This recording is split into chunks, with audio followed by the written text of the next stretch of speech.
Hey, we're live. Thank God. No. Another day we made it through. We're still alive. We made it through All Hallows Eve, and now we're going to be talking about the apocalypse. But anyway, before we do any of that, I'm Brent Leary. I'm Paul Greenberg. I thought we only had to say that on Thursdays. It doesn't feel right saying it on a Monday. But No, we're the CRM okay. Playaz. Let's sign off and come back Thursday. No, it's actually this is a great Monday. Great Monday. Look, I just got this. Got this. Never worn it before. That's a nice and one. I got the matching hat. And as fate would have it, really good news for me today with the Rams. I think it's good news. I'm happy. We got Vaughn Hayes. That's not Vaughn good Miller. News. That's not such good news. Vaughn Miller. Long sport, I'm happy. Too old. Right. It is not a manic Monday here. I'm very happy. I will tell you, I think it's a coup. I'll take a coup. All right. The world? We need a good coup. We've had other attempts that were really not good coups. I'm gonna accept this as a good coup. I think Matthew Stafford's turning out to be pretty much a coup. That was another good coup. Well, you know, not that I dislike Jared Goff any, but I feel kind of glad. I feel so sorry for him. He looks so sad on the Lions. Oh yeah. Yeah, I felt real bad. Anyway, so it's we're so we did you feel a little awkward last Thursday because we didn't do this? No, I mean, keep in mind I was on a plane, so I was not awkward. I was just oblivious to everything. Right about 3 o'clock for no reason. I just said I'm Brent Leary, which is weird. That's funny because I said that, but I was on Seattle time, so I said it's 6 o'clock. I mean, on San Francisco. You said you're Brent Leary at 6 o'clock? Yes, I did. Okay. Anyway, it is a special edition of the CRM Playaz because the apocalypse is upon us, folks. Is that a good thing or a bad thing? I guess we'll find out after this. Depends on which apocalypse we're talking about. We're talking about the CRM apocalypse this time, right? My God, well, then maybe not a good thing. We'll see, though. Well, what it is, it's always a good thing when we're able to assemble the Four Horsemen of the CRM Apocalypse, and we're gonna do that. We're gonna do that in a minute. I can't even think of any reason why we shouldn't just go ahead and do it. Although I was waiting to see if our usual first commenter was going to be our first commenter, and guess what? We have an upset. Know who our first? Well, you know who our first commenter is. You can see the comments. Christy. Wow. Hey, go Christy. And Christy's number one, and our usual number one is not even number two because Sahil is number two today. Sahil, woo, all the way from India. That's 1 in the morning, I guess. That's right. Wow. Thank you. Glad to have you with us, man. Well, actually, maybe he's in France because it's saying bonjour. He's saying bonjour. See, he's trying to make up for our usual number one, who traditionally gives us all sorts of different languages. Okay, and our usual number one isn't even number 3 because if I can do this, wait, wrong guy. That guy. 2 weeks ago, Thomas. Yes, Thomas, I was, but at my niece's wedding, I didn't see anybody but my family. Believe me. So my apologies that I didn't see you. I would have if I actually had like 4 seconds, but I didn't. I was officiating a wedding. You would not want to have seen me in that state. The state of Washington, I thought it was a lovely state. Actually, all right, and we got the my man, big hug, bud. Ooh. I thought you're doing the Wakanda thing again. It always gets me when you do that. It does look like you're doing Wakanda forever. It's harder to do that. Wakanda forever is actually, it's not. Well, as it's more robust. It's not. Wakanda forever is right. Yeah. I'm bringing a robust closed fist thing. Okay, we'll mark the robust. We'll have to. Closed. We'll have to do a comparison, a side by side. All right, we'll do that. Hello to Scott Beachuk. All right. You know, Scott, I love you, but I think your sense of priorities might be a little confused. I I was just going to let it slide, but Oh no, I do love you, out Scott. there. So I thank my wife has taught me to be grateful. So we are very grateful for that Yes, comment. we are. Yes, we Thank are. you. And it's Sahil says it's 12:30 a.m. 12:30. All right. That's rough. Thank you. Well, good Thanks for morning. just Good staying up, morning. man. Or late night. All right. Let's bring them on. Okay. You We can handle all assembled this. this. It's special because, well, there's actually 2 horsemen in the same location. So is that double the apocalypse? I don't know. Wait, look at Scott's. Yeah, there we go. There it is. So he gave himself an out, which is probably That's right. Thing. Smart All man. right. So you are. So we have with us Denis Pombriant, representing the Northeast corridor, and up there somewhere. Now, was he representing famine? No, I'm representing Acela. Acela, right. About the same. The Acela Horseman. Judging from like the food Acela, on the Acela, you're definitely representing famine. Wow. And Pestilence himself, the one and only. There he is. Esteban. Of course, he's the modern version of Pestilence, which is digital Pestilence. Digital Pestilence. That's right, my friend. Digital Pestilence. That's right.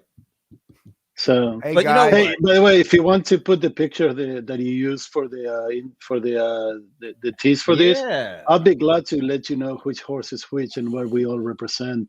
Because some of us actually read our Bibles, my friend. Well, the thing is, there's the Old and the New Testament, right?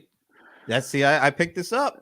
So we go old school with us because there was no pestilence in the New Testament, and we have to have pestilence. Well, sorry, what is the New Testament?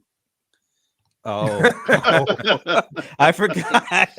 Hey, wait a minute. I was told if I get on this call, I could be the Marlboro Man. What happened? Yeah, you are. You're the famine Marlboro Man.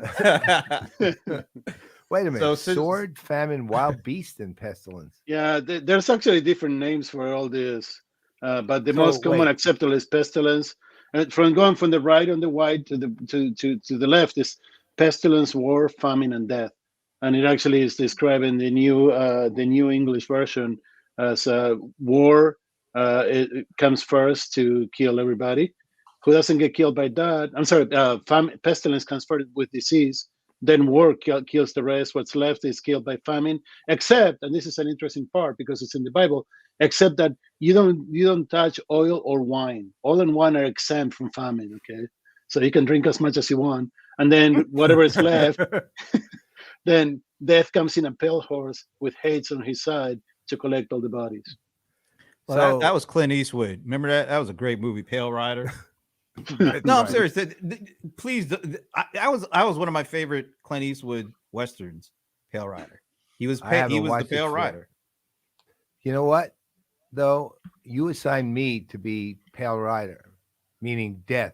But I'm Jewish, so I'm going Old Testament because then it means sword. Right. So you want to go? All right. I'm going Old Testament. Sword is cool. See, sword is cool. Sword's cool. Yeah, not so cool. Right. So pestilence can also mean Antichrist. So in the Old Testament, either way works for me. You don't sound broken up about that at all. No, I'm good. Thank you. All right. So it's good to be assembled together. Actually, Paul and Esteban are really assembled together, like literally. Yeah. He's literally right now in the guest bedroom. I can come over and shake hands if that makes you feel better. Right here. Right here. Yeah. All right. So since we're all assembled, I feel like I went from the Four Horsemen to the Knights of the Round Table or something. You don't really assemble the horsemen, do you? I mean, who calls for the horsemen? I don't know. Ron Burgundy. Old King Cole called for his horsemen. That's right. That's right. Nat King Cole calls for Nat King Cole called for nothing. Nat King Cole called for his piano. Okay. Anyways, right, Ron Burgundy assembled. Let's go. Where did this come about? Who was the person that came up with this whole Four Horsemen of the CRM Apocalypse thing? I have no idea how this got started. Mr. No, it wasn't me. I thought it was Ginger. Yeah, that's what I think too. She was actually an original. She was an original. Yeah. Oh man, we should have had her on then. She works. I had no idea it was her that came up with this. Was it at the time when we were saying that CRM is dead and past and we don't care about it anymore and we No, need to that's find not what something we. better? That sounds like No, you, but I don't think so. That sounds Okay. like. Oh, in that case, Infusionsoft came up with it. Oh yeah, they did say CRM is That dead. CRM is But- dead. Or but- now came up with it too. And who else? Let's see. Everybody Trying who to- wanted to try to change the I wrote that in 2004, but apparently I was wrong by a few decades. And a few tens of billions of dollars. Details. That's just Gardner. There really there's no money in this gig, but That's right. It's free. The whole thing's been But free all along. Esteban, Well, you came up with the tagline. What was the tagline again? bringing CRM to its knees since 2009. Yes, That's sir. us. That's the Four Horsemen. Bringing the CRM. great thing about being an analyst is nobody ever goes and checks your work. No, CX is not dead. CX So- is an evolution of CRM, my friend. CRX is an evolution. You know, of the CRM. Esteban, you're the only one checking your work. I'd stop. I always check my work. It's my legacy. I guess we do have to recognize that one of us is kind of representing a different team than before, Mr. I have no idea who you're talking Evangelist. about. I don't know what you're talking about. Say one of you guys got a job or something? I don't know what you're talking about. Esteban, how's the sabbatical going? Wow, nice. Oh, yeah, this is gonna Wow, go great. that's on a good my one. next payroll. Look, I came All here right. to do a job, and we're doing a good job. And now the guy who brought me is leaving, so I'm gonna be left over at the dance by myself. So I don't know what I'm gonna do. As long And as of the course, music's he's still referring. playing. That's right. Yeah. That's right. He's referring And- to who we like to refer to affectionately as Buffalo Bob Stutz. That's right. For his rooting interest and his That's right. place of origin, for that matter. Oh, he So- was born in. Oh, okay. Yeah, Wow. he was born in Buffalo, at least as I remember. Actually, I joined Vantive yesterday. By the way, now I wonder how many people will actually know what the hell I'm talking about. We're listening to this. The answer is no one. Is Jesus out there? Because he will definitely remember. Oh that. yeah. Speaking of which, yeah, I mean, Jesus, get So- on here. Where the hell are you? So what are we talking about, gentlemen? I mean, everybody's All right. actually all 66 people that signed up to see these anxiously waiting for wisdom and That's what we did. We Wait a minute. If they put out- sign up after seeing our names associated with this, looking for wisdom, they get what they deserve. right, That's all bringing I'm saying. CRM to its knees since 2009. Remember, everybody? Right. That isn't exactly a fount of wisdom idea, right? All right, So- I'll throw out a softball for everybody. Okay. Because we've all been associated with this stuff for well over 2 decades at this point. So if you think about the 20 plus years or so, and you think about we're 2021, getting ready to enter 2022, are you surprised, disappointed, whatever the thought may be? The first thing that crosses your mind when you think of where we are today in terms of the industry, in terms of how CRM is being used, are you surprised, disappointed, shocked at where we are? Should we be further on?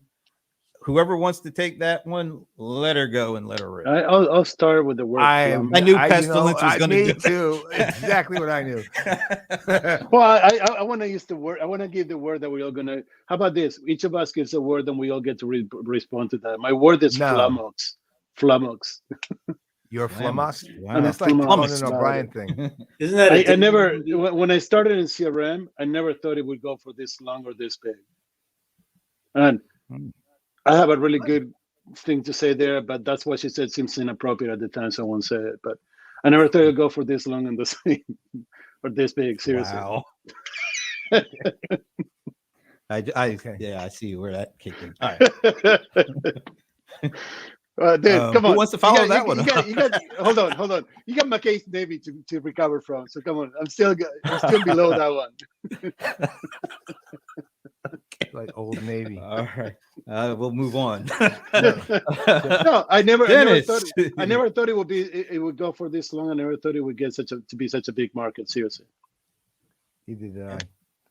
Well, Good. since you asked, I have a paper trail, and it goes back to before. Well, it goes back to Y2K, but in 2004, I wrote a paper called "The New Garage" that predicted what we have right now.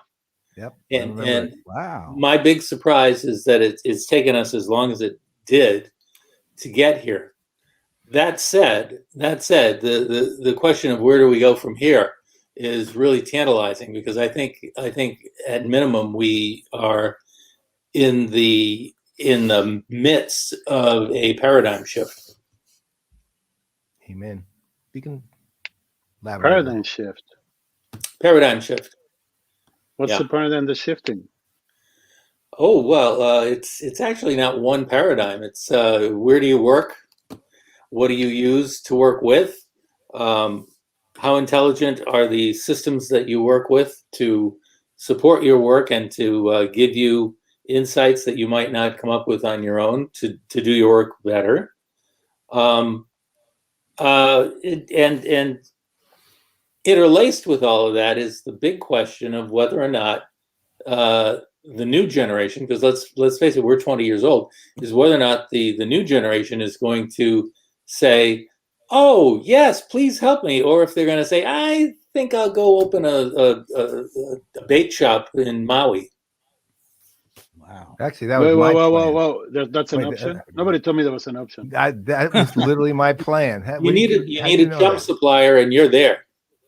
Yeah. So what you're saying is it's a meta paradigm shift. Can we use another word? Oh wow! Hold on. How about we do this? Let's get it all out of the way now.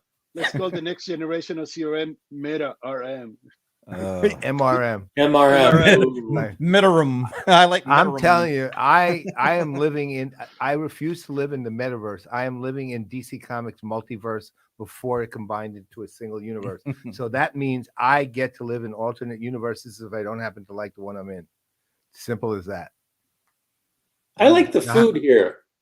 Well, then this is that's the good advantage of the multiverse. You stay, and if you like some other, you want to see some other food, you go to a different alternate universe.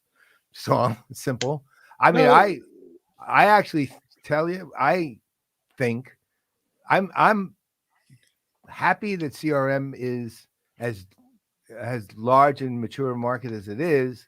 I'm disappointed in what it ultimately became, because I remember, and all of us were sort of in this general boat. At least I had very big ideas of what I thought it was, right? Which turned out to not be what it was, right?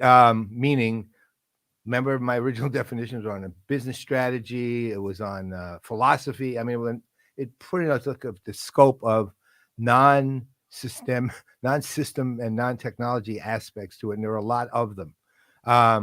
Ultimately, the market spoke, and when somebody talks about CRM now, they just talk about the system, right? I don't think you were wrong, Paul. I think what you described was necessary to get most of the world's head around the power of CRM. I mean, without your philosophical insights, it wouldn't have gone. Oh, I don't think my philosophical insights of just what they've managed to do is keep me alive for 71 years. That's it. Right. But isn't it always the case, though, that people are always looking for a gadget, a device, a nice shiny blue pill, as opposed to the prescription or the thought that goes into, well, what does this mean? How should it be used? They just want to take the pill and let everybody else worry about that stuff. Blue pill, red pill. That's what we're talking about now. Are we going to bring the Matrix into this? Well, why not? We've already brought the metaverse. We've gotten biblical, now we'll go into the future. It's right. Metaverse. Oh, wait, the metaverse is not the future, but whatever. But I'm really, how about you, Brent? What's your statement? Because you always you always do the same. You sit in the back, you ask everybody, you moderate the whole thing, and then you go like, "I have no opinions." I'm Brent. So no. So you're taking the Steve Gilmore approach, which is to when he comes on the show, try to take it over and ask us questions. But okay, that's what he does every time he's on the show. That's what, matter of fact, he might be calling us now. So, He's trying to watching. get a question in. He'll be here in a minute. Yeah. Don't send him I the don't know. link. Hi, Steve. I'd rather pose another question. Let's see, Wow. Tina. There you go. There's a comment from Tina. From Tina. That Gilmore. was beautiful. What a move. What non-CRM company has made the biggest impact on where we are today with CRM? Actually, have no, any we're kind not. of You're not CRM getting. No. You need an answer CRM before we get to Playaz. the next thing. You're not getting away with that. CRM Playaz. Cute, but That's no, funny. that ain't gonna happen. It's too late. Did you All right. think it was gonna be this big and long? I didn't know what the hell it was going to be. What are you kidding me? I was like, when my first job out of school was supporting pharmaceutical sales reps, and there was it wasn't even called CRM, it was called electronic territory management, and it was companies like Dendrite. How many people remember Dendrite? It was you do Of course I really. did. You Well, got I spent you guys are really old. veterans here. I spent You 8 guys years are at really Gartner. old. I spent 8 years at Gartner. Every vendor in the world came to kiss my research every week. I know every I'm vendor. glad out you there. said kiss your research. By the Yeah. way. That's what they do. They kiss the research. All right. So yeah, Esteban, where does your research come from? It's surrounding my ring. Ah. Oh, all right, your ring. I thought it was going to be anyway. So who knew? I just thought that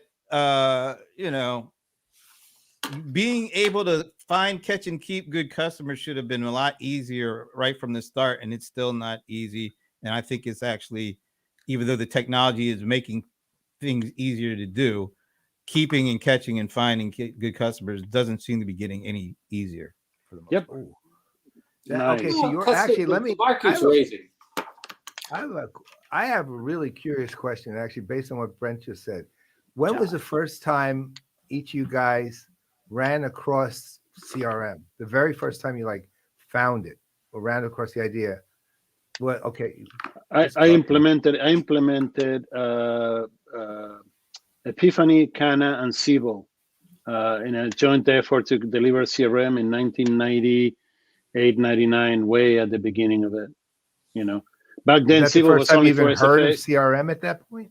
Yeah, it was called CRM. I mean, Siebel launched CRM in 1997 with the CRM 1.0. Right. So we were in version, I believe we were version 2.1, something like that for Siebel, and Cana and Epiphany had their own versions. And I was in charge of implementing all three things and kind of make sense of that in 1997, 98, 99 era. Yeah. That's amazing. Dennis, when did you run across for the first time ever? I would say it was in the mid 1990s, and it was a very low grade CRM. It was actually only SFA. In fact, it was only contact management. It was ACT. And Of course. ACT, I was a sales guy, and I needed something to keep track of my sales data. I couldn't understand why everybody didn't want that, didn't want to have it. Quick story, in the 1980s, I worked for a small database company in Boston, and I convinced my SE to build me a tickler file on the mini computer, and it worked. I mean, it was okay. I won't say I was the first person to do this, but it was necessity, mother of invention. By the way, Scott, I almost got fired for that. I almost got fired for using company resources inappropriately or some bizarre thing. But they wouldn't fire me because I was too far ahead in my number. Right. Exactly. Let's not start shouting names of contact managements, because then all these people from the past will come in and say that, well, we did CRM in 1972 before it was called CRM. But that's still a You year mean after like, you. That's still like a Scott year after Beachuk? you and Scott. Yeah, That's a year after. Scott Beachuk and I implemented when he was in kindergarten and I was in high school. We were both. I was going to say Scott is amazing, because I don't even think he was born and he was already using CRM in 1971. Not only that, he's that's using it on pretty Cray amazing. computers, which is pretty good. Supercomputer. Right, supercomputer. Yeah. I think those were the computers that the And I have to tell you, DARPA did the internet on, if I remember correctly. So, that's yeah. All right. So, Can we get back to my question, though? No, What- back to your question. Though, wait, was Dendrite the first thing the time you ever heard of CRM? Oh gosh. See, it wasn't even called CRM back then. I think Right. it's gotta I'm sorry, be called it hold before you on. can say it. I said the first time I implemented CRM, not something like CRM that Implemented. wasn't called Okay. CRM. No, it didn't Okay. have to be. Does creating Anything. an EB access database for pharmaceutical sales reps count as CRM, even though there was no CRM, but it was in Yeah. spirit. CRM. It was in Absolutely. CRM. Spirit. It counts. It Okay. counts. Okay, so So I that- built a Lotus Notes database for contact management for the traders that I was working with in 92, 93. So You were working with people who were traders to what? Mm. The United States? they were actually foreign exchange trading. were- I was I thought supporting, you meant traders. I was to the supporting country. six You're working with six right-wing floors. conspirators. I was supporting six Josh floors was of trying to foreign exchange remember trading. gold mine. Come on, man. You remember gold mine. You're not. Oh yeah, I figured gold that. mine. Get those synapses fixed. You know what? I honestly, I'm the only one who Thank you, didn't Rebecca. run across it technically at all. I had no technical knowledge whatsoever when I ran across CRM, and I couldn't implement anything. I literally ran across something. I was EVP of this little PeopleSoft higher ed focused company, about 4 million, and we were doing fine there. But I was tasked to find a new direction. I was looking around, and given that I hated business, I wanted to find something I'd like, right? So I found this thing called XRP, which stood for Extended ERP. That was literally what it was called. And I thought, oh, this is interesting because there's people involved and it's kind of facing customers, and but I have no idea what it is. So I thought, okay, I'll look at this. So I made it. I I agree. hope I John know. Ferrara is not listening or watching it. Don't say the J word. Otherwise, He'll Scott, show just up. expect a call. So all I remember is I decided to write a book on CRM. No joke, because that's the only way I could learn it. The first edition of CRM, and my only, you know what the most difficult task of the era for me was? Convincing a publisher that I was an expert in something I had no knowledge of at all. Right. And then I did. But you and I did wrote it. CRM Actually- Speed of Light. That's Actually, how Rebecca- rest is first history. edition though, I learned CRM by writing that book. Actually, You're a Rebecca, natural consultant. You learn something in the morning and sell it in the afternoon. Yeah, pretty much. no, Rebecca, Okay. that's not the elderly onto CRM. Yeah. In 1984 or 85, Hi, Rebecca. I work in a D-Base 3+ system for customer service. D-Base. Oh, So- my Base goodness. 3. That hurt D-Base me. 3 just Plus. hearing that. Which then we Mm. migrated to Foxborough Paradox because you could actually compile Paradox and it was a lot faster. Oh my God. Okay. We are showing how old we are. Okay. Let's just throw out thing. Hey, Quattro Pro. Hey, WordPerfect. Oh, I'm easy just- with Fox Quattro Pro, Files. easy. Right. Fox I'm just Pro. throwing out names. Fox Right. Pro, This all way, right. showing that we're I old. want you each to throw out Maricel. names, but once again, no, Marisol. Oh God. Most important non-CRM CRM company, Non-CRM compference. meaning Company. it can't be a CRM company, but critically important to the development of whatever we are right now in the industry. New York Oh, easy. Yankees. That's easy. Okay. That's right. You all know this. Come on. It's easy. I want you go first. to know what you there's guys only one say. answer, right? So I'm not But I'll, gonna- I'll And every- say, go ahead. Well, That's fine. we already mentioned his name, so might as well bring him back. John Ferrara and Goldmine, right? Oh, wow. Oh, right. That's Okay. funny. That is a Non-CRM. very Yeah. weird sort of compliment here. No, you know what? Uh, You know what I think? Very- I think the most important non-CRM CRM company is probably Amazon. And Yeah, somebody I say else said I that say early in the comments. because the site inspired Benioff and Harris to build their cloud computing solution. oh, excuse me. I need to let the cat out of the room. I'll be right back. Okay. Which one? Cutie. All right, so Josh was the first one to say, all right, this has to be Bob Fagel. Of here. course. There's With no the question about that. Radiance, He's you know, used Radiant 6 about 8 times today already. Josh is right. Well, he also hedged his bet and said an Apple. What do you think about Apple in that regard? That's an interesting question. I'm more. I prefer Paris, but I would say that's more, I would call it more, again, going to the smaller picture of CRM, more CX-ish than CRM-ish. But Amazon definitely. What I about think going Apple, forward? How? Oh, go ahead, Dennis. I was going to say, Apple is actually a good choice because they implement a lot of what Paul was talking about before, about the philosophy of how you treat customers. They don't have, they get a lot of technology. They don't have CRM technology, but they have a CRM mindset. That's it. Paul?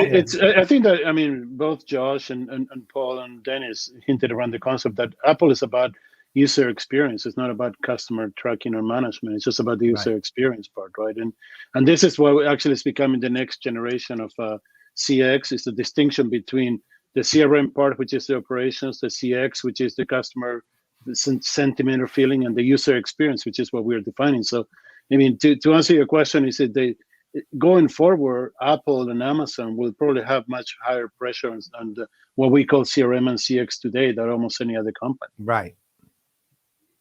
But Microsoft we call has CX. CRM, so can't technically Microsoft what? in there. Microsoft. I think Delete was sort of giving them a sort of right hand, as opposed to a left-handed compliment, a right-handed insult.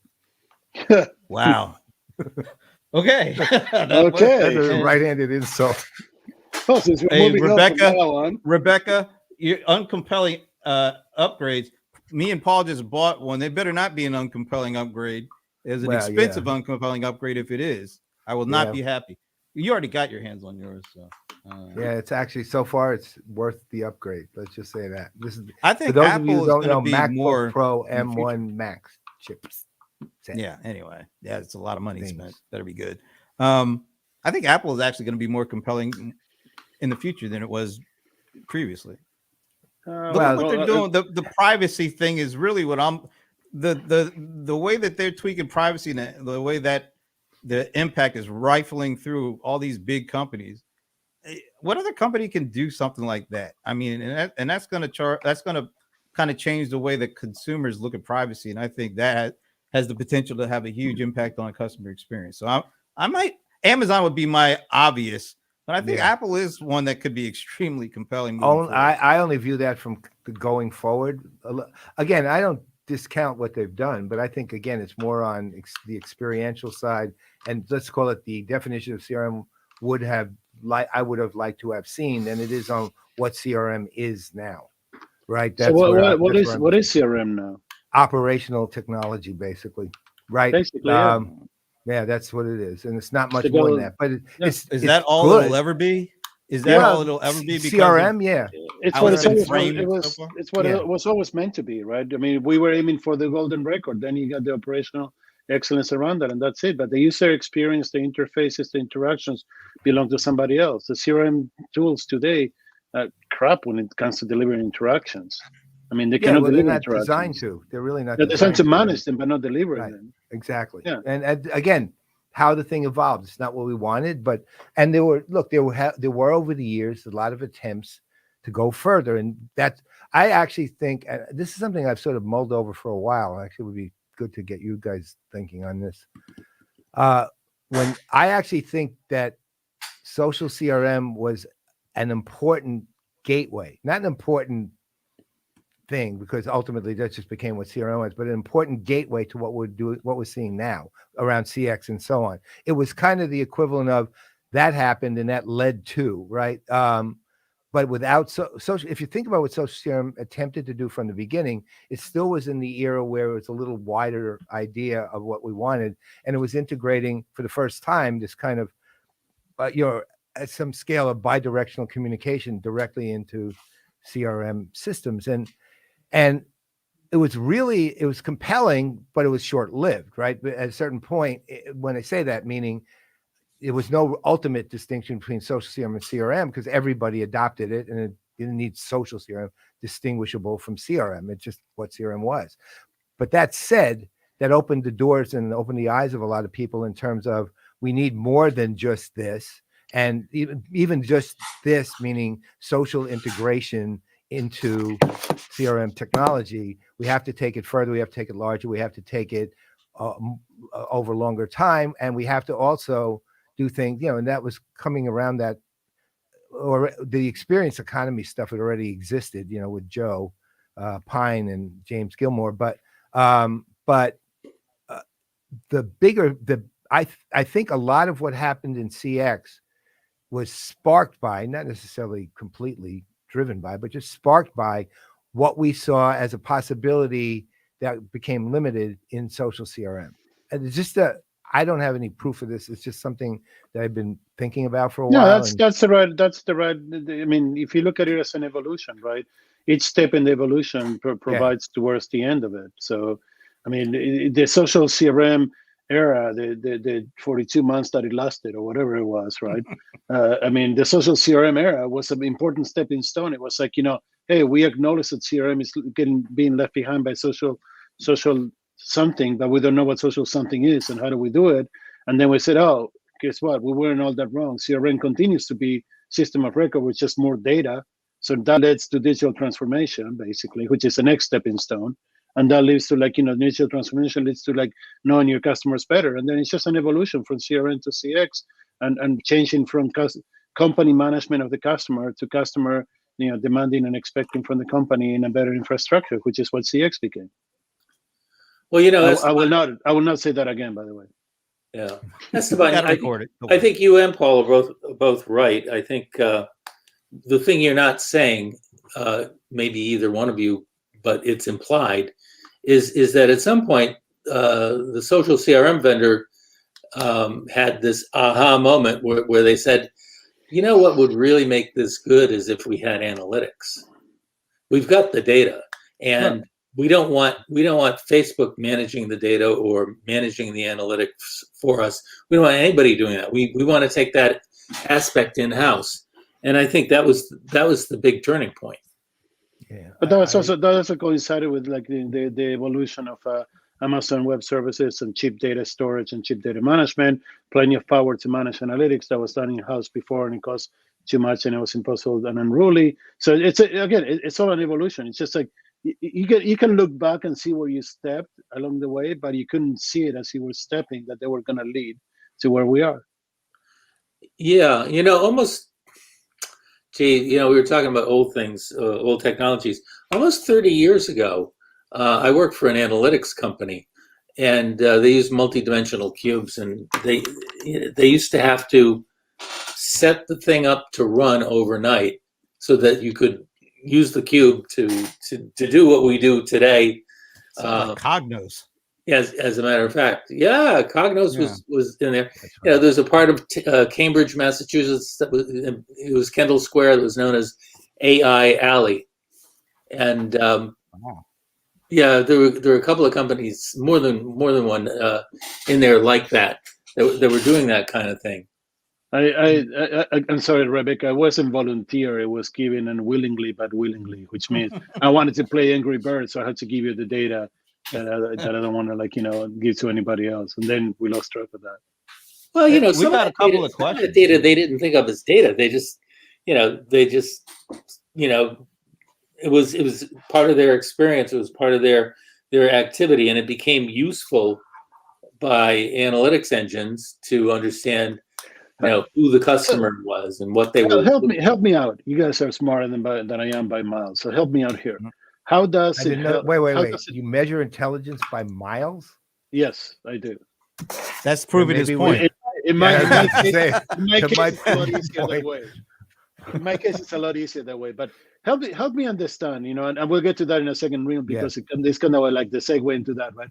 Help me understand how on ternations for pick your favorite company to know that I'm related to Paul Greenberg because he's in my social agenda, my contacts. How does that make me a more viable, pliable, potential candidate to buy big shoes than anybody else? Because that's what we're collecting at this point. We're not collecting information that is useful. We're collecting social interaction, social integration, social graphs, and we're using data that is absolutely worthless to try to pretend that because Paul bought M1 Pro yesterday, I'm going to buy an M1 Pro tomorrow because we're in the same physical location. Oh my God, I was ripped off because I bought an M1 Max. I paid $3,500. Well, yeah. So if I bought an M1 Pro, then they owe me $700. Okay, but if I was staying with Paul, I was just gonna say, if I was staying with Paul, I would get his credit card and buy the anyway, go ahead. I did not. I can neither confirm nor deny, but that's not the point here. Well, I mean, look, that was back. Remember, that was some of that from the era of big data, right?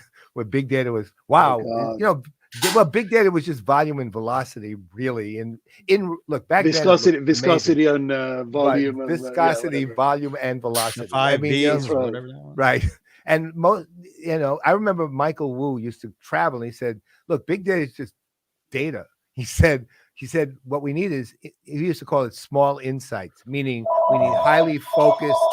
We need to take highly focused approaches to get the kind of data that will provide us with insights that are valuable, right? And that's, and by the way, shout out to Alan Bond, our good friend Alan Bond, formerly from research, that is now running marketing at Ipsos, one of the Ipsos companies, because he's been writing about small data and insights for a very, very long time. Yeah, well, him, Michael Wu, those guys were visionaries, but they really just more telling the truth when it needed to be told. And so I mean, but I look, obviously this is all based on what everything we do theoretically should be based on a value it provides to a person or a group of people that need that kind of value, right? Period. Whatever it is, whether it's data and analytics, whether it's advice, whether it's visual photography, it doesn't matter.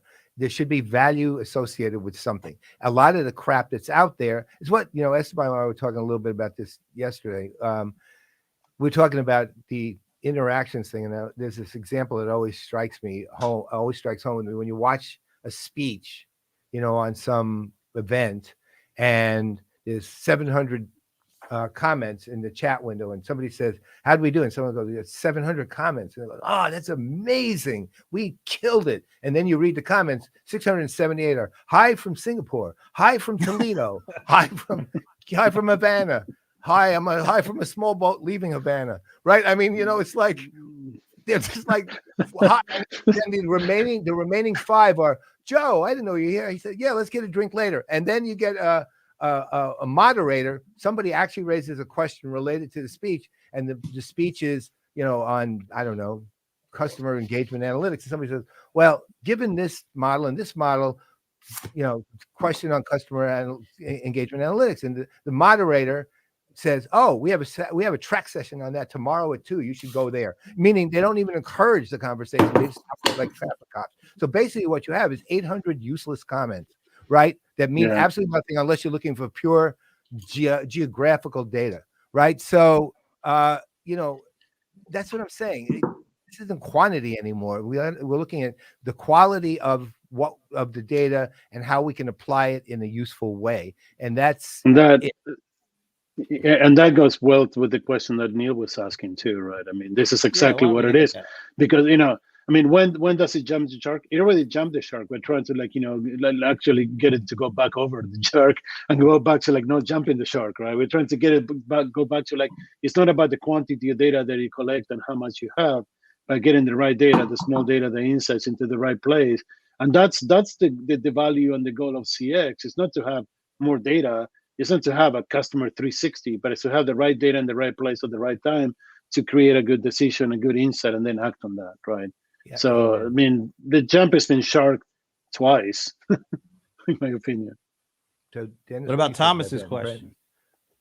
Do we have to answer Thomas' questions? I thought that we said not Thomas's questions. And no, no. Why don't we? Let's finish the other question first, though. Oh, okay. Dennis, and we go back to that one. Come back. There we go. Yeah, Dennis. You asking me? Yes, I thought you had something to say. Oh, I think you covered it right at the end. I think it is manipulating people right now with next best offer and next best actions. But can we make it better? Sure, it's just a model that needs to be trained more. Which is make really any of this stuff better. It's all about it's not about the technology, it's about how it's used, right? Rebecca's comment. Hi, from wherever you are. Where you are. But isn't it? I mean, this technology can do anything, almost anything we want it to do. It's who's using the technology, and what is that old saying? Technology doesn't change who we are; it reveals who we are to more people and faster than ever before. So Yeah. I think that it's. I mean, the job that we have over the next decade is to bring it back to, like, being useful versus being just yeah, there you go, Jesus King. Jesus loves the room. What's in that? I'm sorry. There's nothing I can do every time I see his name. It just comes to mind. We're endorsed by Jesus and the Four Horsemen of the Apocalypse. This is fantastic. But I mean, our job over the next decade plus is to bring it back to where it becomes useful, not just manipulative and abusive. But how does that happen? I mean, it almost feels like, because if you're in business, you're objective to sell stuff, and you're going to use what you have to meet your objectives. And so, I mean, I don't understand. There must be a good comment here. Yeah. Look. Yes. But how do you change all this stuff? It's like going back to the privacy thing. More people are become aware of what's going on with their data, but is the horse? But they don't care. But they don't care. Or they didn't really know that their data was going to be sold off in so many ways to so many people. Now, come on. I think people are just finding out what's going on, and well, you see with the Apple change, the opt-out rate, or people are only opting into their data being used at a 6% clip. So much so that the last 2 weeks during the earnings reports, everybody and their mother has been blaming the Apple privacy change on them missing their earnings. And I just saw some couple articles that one change apparently accounted for $10 billion of lost revenue. And that's just one company. That reminds me of the story of the 3 envelopes. And if you don't know it, just do the search online for the story of the 3 envelopes. It's like always find somebody to blame. Always find somebody else. Always find somebody else to blame for your misfortune. It's a nice fallback, but you are seeing the impact of people having the option of not having their data automatically accessible. Look, I mean, look, companies are making businesses out of, like, Norton has I forget what they call it. It's like a privacy manager or something. It's a service, $99 a year or something. But what they do is they go to the dark web and find the data brokers who are selling your data, and then get you off the data brokers list. They get the data from them. They get you dropped, and that's literally their entire service. And they are getting making incredible amounts of money, from what I understand. Yeah, but from that kind of service alone. But the thing is, like, part of the value proposition for that in the past was that data volume was the value, and if you're really going to make data, like we were saying, CX, be more respectful about data, and like Neil was saying, not manipulative, but like actually useful, small data and insights, then volume of data doesn't become the business, and then all these businesses cease to exist, of selling everything they can. I mean, just because we have the power to, Einstein said it best, just because you have the technology and the power to do something doesn't mean that you should, right? There's an ethical dilemma at the end of every decision that says somebody failed that miserably in 1993 when they decided to use tracking using data to pay for the internet, but we have the opportunity to do it again and not do that again, Hey, Jesus, did they remove your data from the dark web? Did they actually do it? You can't remove it from the dark web, dude. Well, no, you're removing it from the data brokers. It's in the web. In the dark web. Does it kind of seem funny that all these services that'll say they'll delete your data or help you remove your data, somehow they're getting your data? You're giving them your data so that they can remove it from everywhere else. But those guys, well, Norton has everybody's data. Well, and that was the genius of Norton, right? What was the guy that died not too long ago? Now, right. The crazy dude. He invented the virus, and then he invented the antivirus. McAfee. He invented the first virus, and then he invented the antivirus. It's a great business model, you know. I mean, it's the same thing with data privacy and data brokers. But the thing is, like, we need to get to the point where, like, you know, the data brokers don't have anything to sell because it's not big data, but small data that matters. But they're always going to have things to sell, more and more so, because all these interactions are more digital. There are more of these devices all over the place, spitting data all around the world. That's just collecting even more. That's why I was, you know, I'm kind of like, man, on the one hand, people are getting smarter about this and understanding more. But on the other hand, they've got all these devices in their houses and cars and on their, you know, wrists, and it's constantly spitting out data. But the difference is, like, you know, the data. Hold on, the question is not whether the data exists, but whether there's value to it, right? And if the people who use the data, thank you, Jason, I agree with you. I am absolutely right. But the people that digital pestilence strikes again. But we lost Denis. Wow, where'd he go? I don't know. He took himself out. There's a brownout in Boston. I don't know. Hopefully Anyways, he'll come back. But he'll be back. Point, I'll be on the lookout for him. The point is, like, you know, if the people that use the data cease to use massive amounts of data for uselessness, and they begin to use small data and insights, and they emphasize that, then the data brokers won't have much to sell, because I don't want to get 3 trillion, you know, Sears used to have 18 of my addresses. What for? I only live in one place. I'm not going back to where I used to live, right? So that's not data. That's just waste, you know?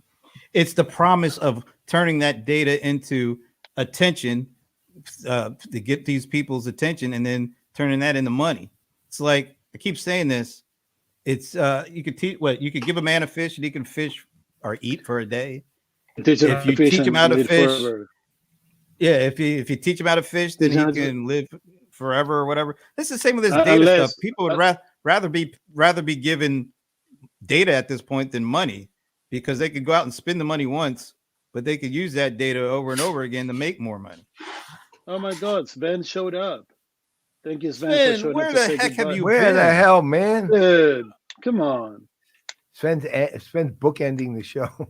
Yeah, but go. I mean, I don't disagree, Brent. I think that you can use the data forever, but the data is always dated. The moment that the data is you know, released into the wild, loses value very, very quickly, really? Right? I mean, I'm here in Manassas today. I won't be here tomorrow. Okay, no, I won't be here tomorrow for a while, but on Wednesday, it's more likely. Yeah, but it's more likely that wherever you are, they'll be getting your data, because your devices are constantly at work. Even when we're asleep, this sucker is spitting out data.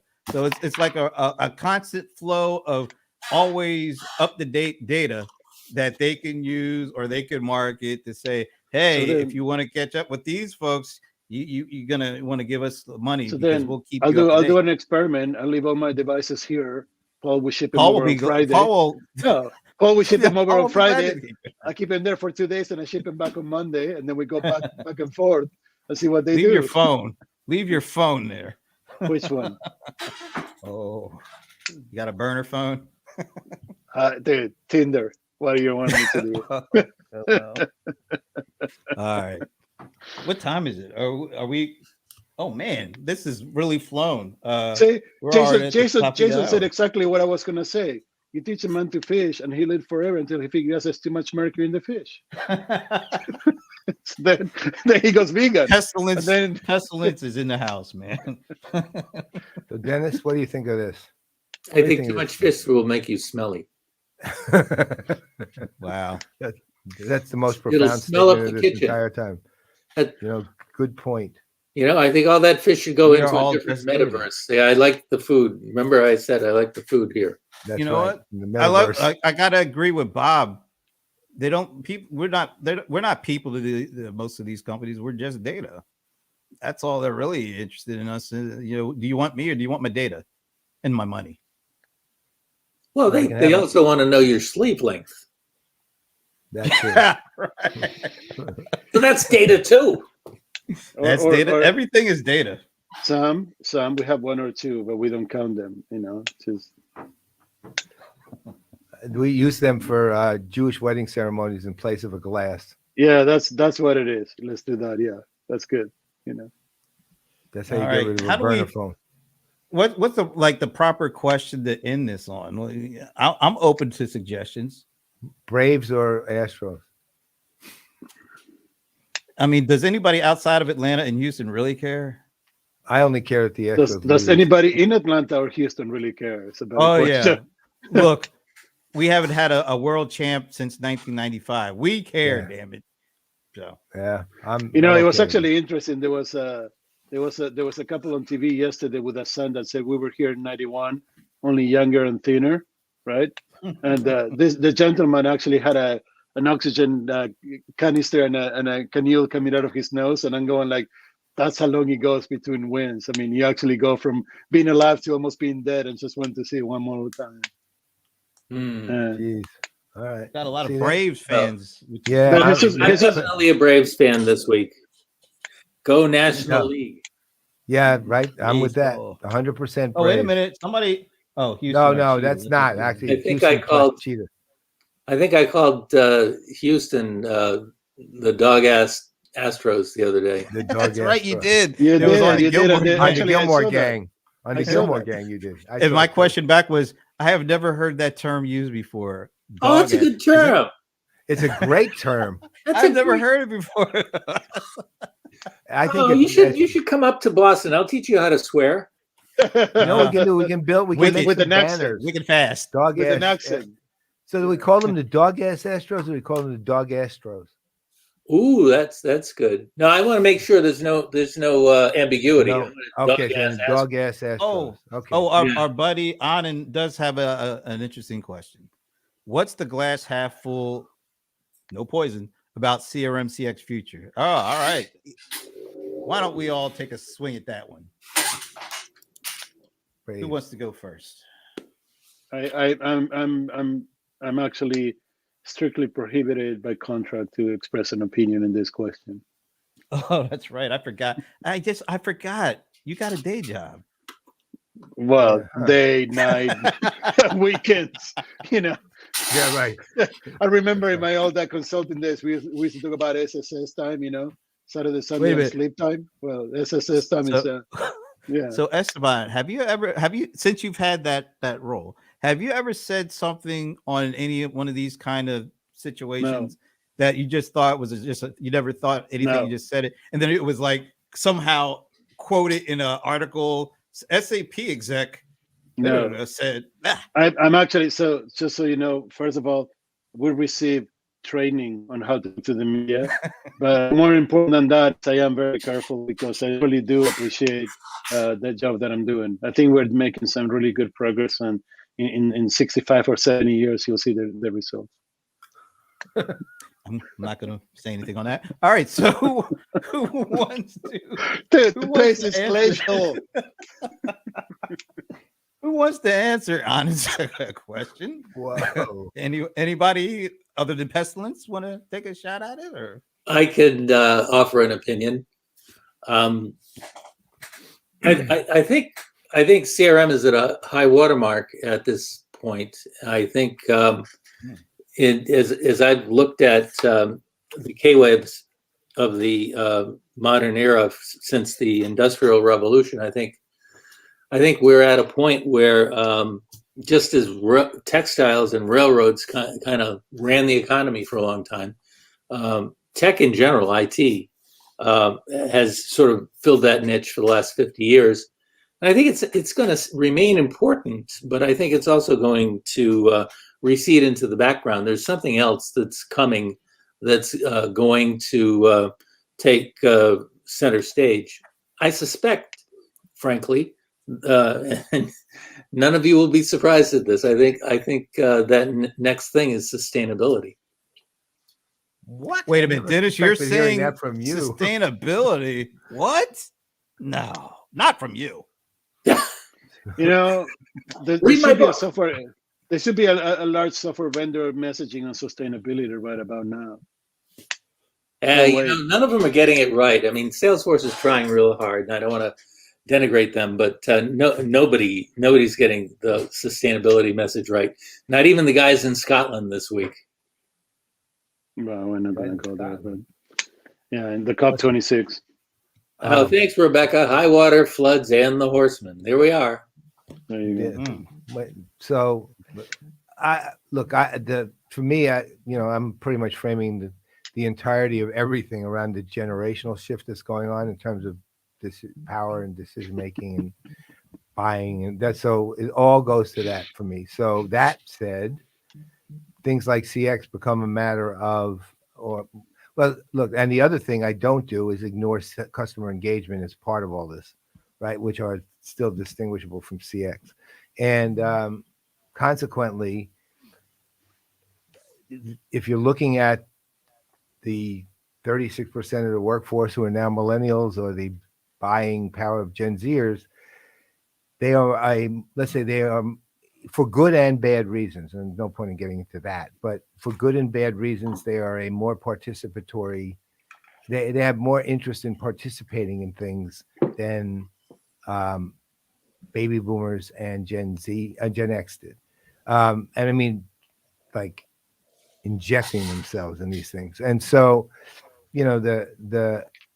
the customer experience, things like that are going to be how well they receive companies, how well they receive institutions is going to be based on how much those institutions are able to provide them with, on the one hand, what they need to do whatever it is they need to do, and on the other hand, align with to some extent, and I think it gets overplayed a lot, but to some extent align with the values that they do have, right?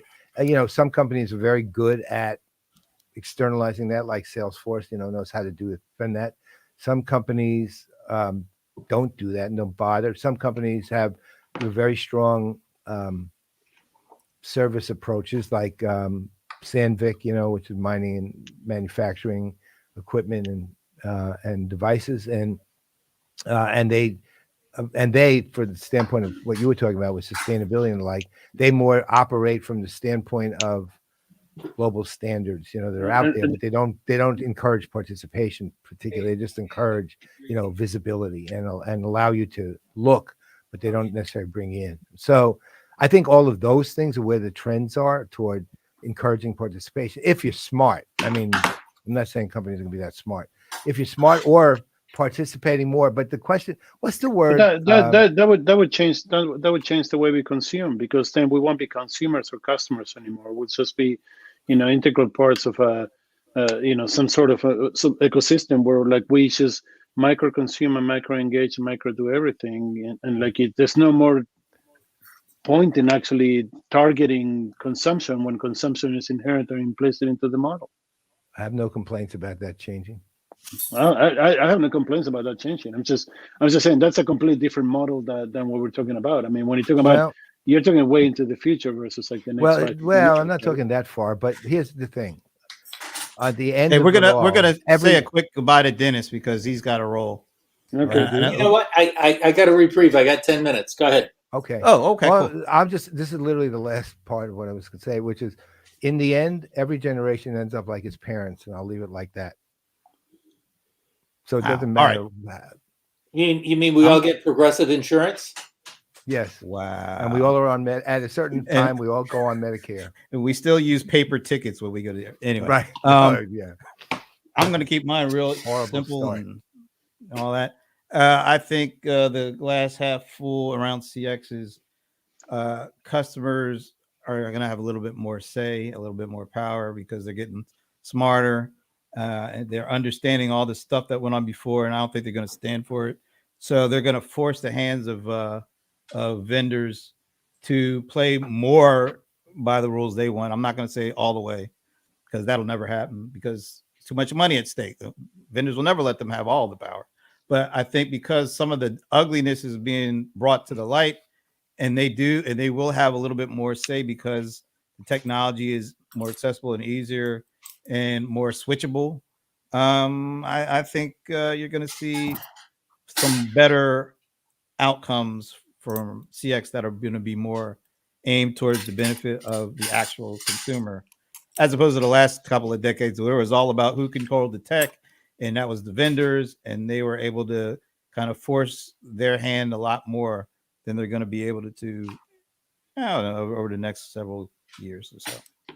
That's my Pollyanna-ish ending to all that. Okay. All right. That's so cute. Yeah, I was waiting for the pestilence to seep back in. All right. So thanks, guys. This has been I enjoyed this. It went too fast. You know, the apocalypse is supposed to be not that enjoyable, but it was actually not bad. Oh, right. We didn't even get to rapture. We got to get the rapture first. So That's we didn't happening get when to you Save leave the the rapture, you know. When you leave the Let's room, save the when we all leave the rooms, we'll see it going on. We'll see people floating up on the way outside. Yeah.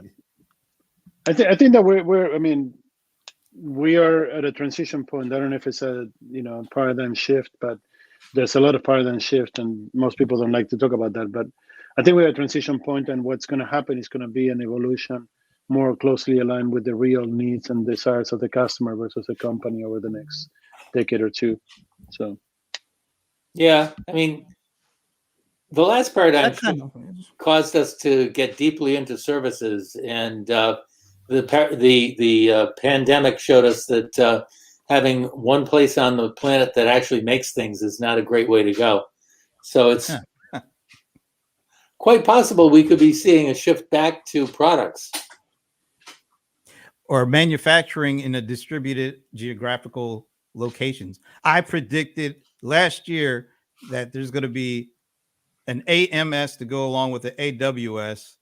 That's Amazon Manufacturing Services. They got all the locations. They got all this distribution centers and warehouses.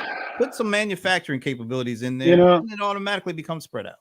I had to be able to support that manufacturing story as a representative of SAP. We could see a lot of digital printing. Okay, how's that? That sounded so corporate. I just the way. Wow, I'm learning, dude. I'm learning. Okay, give me a couple more years. The apocalypse really is near. He sounded so corporate right there. All right. Yeah. Thanks, all right, one guys. last thing before we go. One last thing, Dennis. How do people get your sustainability book? Oh yeah. Amazon, Barnes and Noble. Name. Barnes and Noble. The age of sustainability. I think we can all guess the author. Right. Okay. So Age of Sustainability by Denis Pombriant, Amazon, Barnes and Noble. Yeah. Online. You can't get it at the stores because they highly recommend you get it. They can't keep it on the shelves. It just flies off the shelves. So they only do it by mail. That's right. It drinks Red Bull. Gives you wings. All right. Right. Wow.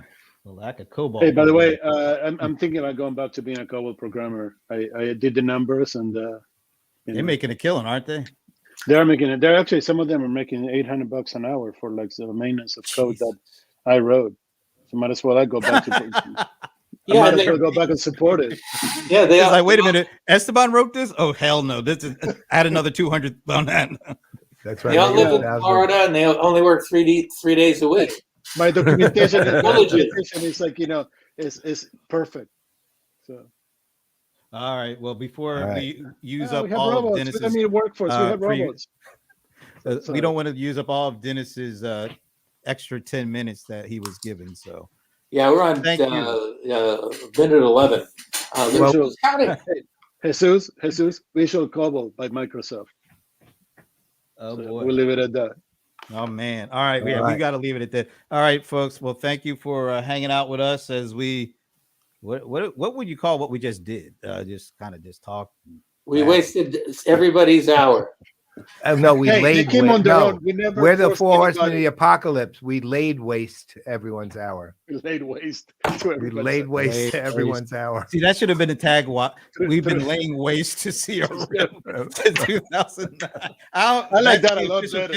I think we're going to change that. Laying waste to CRM since 2009. And we are going to continue laying waste as long as we've got breaths in our bodies.